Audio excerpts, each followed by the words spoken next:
Saudara-saudariku yang terkasih, saya Pastor Antonius Kema CP, saat ini bertugas sebagai pastor paroki Keluarga Kudus Sepotong, Keuskupan Ketapang di Kalimantan Barat. Renungan hari Minggu biasa ke-13 ini diambil dari Injil Markus bab 5 ayat 21 sampai dengan ayat 43. Bacaan Injil hari ini mengisahkan tentang penyembuhan yang dialami oleh seorang perempuan yang sudah 12 tahun lamanya menderita pendarahan, dan kisah tentang Yesus yang membangkitkan anak perempuan Yairus yang adalah seorang kepala rumah ibadat dari kematian. Para saudaraku yang terkasih, dari kedua kisah Injil ini, iman dan percaya menjadi kunci utama untuk bisa mengalami rahmat Tuhan. Iman dan percaya ini ditunjukkan dalam sikap hidup Yairus dan juga seorang perempuan yang sakit pendarahan.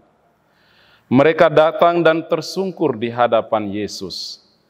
Tersungkur merupakan ungkapan menempatkan diri sebagai hamba di hadapan Tuhan yang didasarkan atas kepasrahan, kepercayaan yang sungguh luar biasa bahwa Tuhan pasti akan memberikan jawaban terhadap permasalahan yang dialami. Saudara-saudariku yang terkasih, inilah iman dan keyakinan yang bisa kita temukan dalam diri seorang perempuan yang sakit pendarahan. Ia menyentuh jubah Yesus dengan suatu keyakinan. Asal kujamah saja jubahnya, aku akan sembuh. Dan benar bahwa setelah ia menyentuh jubah Yesus, apa yang diyakininya itu pun terjadi.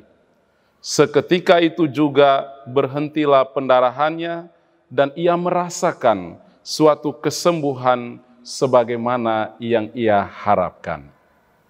Saudari dan saudaraku yang dikasihi dan mengasihi Tuhan kita Yesus Kristus. Pada peristiwa berikutnya dilaporkan kepada Yesus bahwa apa gunanya engkau menyusahkan Yesus karena anakmu sudah mati.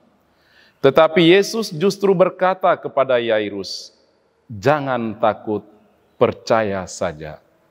Yairus diingatkan oleh Yesus untuk percaya hanya kepadanya, karena hanya melalui percaya dan imanlah yang bisa membuat anaknya itu hidup kembali.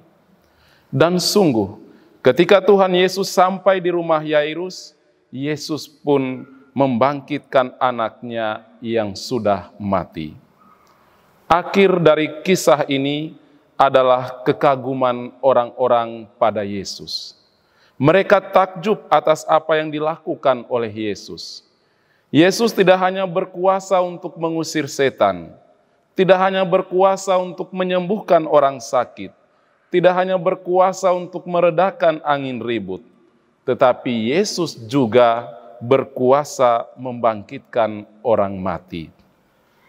Para saudara dan saudariku yang terkasih, bacaan Injil yang diperdengarkan kepada kita ini mengajak kita, menyadarkan kita, bahkan meminta dari kita iman dan percaya yang teguh kepada Tuhan Yesus.